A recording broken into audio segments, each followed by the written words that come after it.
কংগ্রেসের বিরুদ্ধে জেহাদ ঘোষণা করে ইতিমধ্যেই মুখ্যমন্ত্রী দাবি করেছেন তৃতীয় ইউপিএ হবে না। আঞ্চলিক দলগুলিকে নিয়ে যুক্তরাষ্ট্রীয় মোর্চা গঠনেরও ডাক দিয়েছেন তিনি। বিকল্প জোটের জল্পনাকে উস্কে দিয়ে মহাকরণে বৈঠক করেছেন জনতা দল ইউনাইটেডের সাধারণ সম্পাদক কে.সি. ত্যাগীর সঙ্গেও। এই পরিস্থিতিতে সোমবার দক্ষিণ ২৪ পরগনার কুলপির সমাবেশ থেকে ফের কেন্দ্রকে আক্রমণ করলেন মমতা। তাঁর দাবি ৩-৪ মাসের মধ্যে ইউপিএ 2 বিদায় নেবে, কেন্দ্রের সরকার গড়বে আঞ্চলিক দলগুলি। আগামী ৩-৪ মাসের মধ্যে ওরা বিদায় নেবে ভারতবর্ষ থেকে, তখন আমরা একটা কোনো ব্যবস্থা হয়তো করতে পারবো। এটা আমার আশা। রিজিওনাল পার্টিরাই আগামী দিন সরকার চালাবে।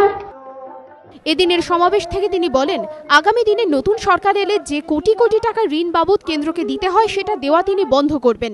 মমতার দাবি, সেই টাকা দিয়ে তিনি রাজ্যের উন্নয়ন করবেন, ১০ লক্ষ কর্মসংস্থান সৃষ্টি করবেন।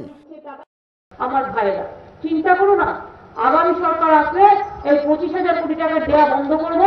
তখন শুধু এই ঋণের এই টাকাটা দিয়ে আমি দরকার হলে আমি ১০ লক্ষ ছেলে মেয়েদের আমি চেষ্টা করব যে আমি যাতে সরকারও নিতে পারি, বেসরকারিও নিতে পারি, সবাই কোনো না কোনো কাজ পাবে।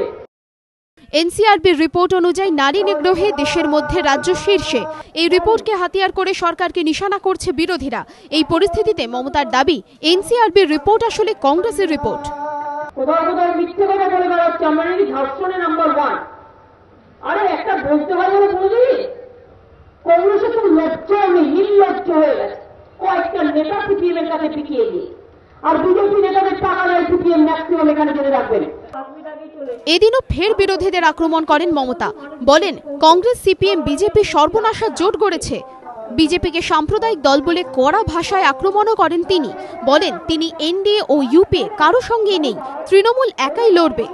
লোকসভা নির্বাচনে বিকল্প জোট গঠনের ক্ষেত্রে তিনি যে গুরুত্বপূর্ণ ভূমিকা পালন করতে চাইছেন, এদিনের সভা থেকে মমতা সেই বার্তা দিতে চাইলেন বলে মনে করছে রাজনৈতিক মহল।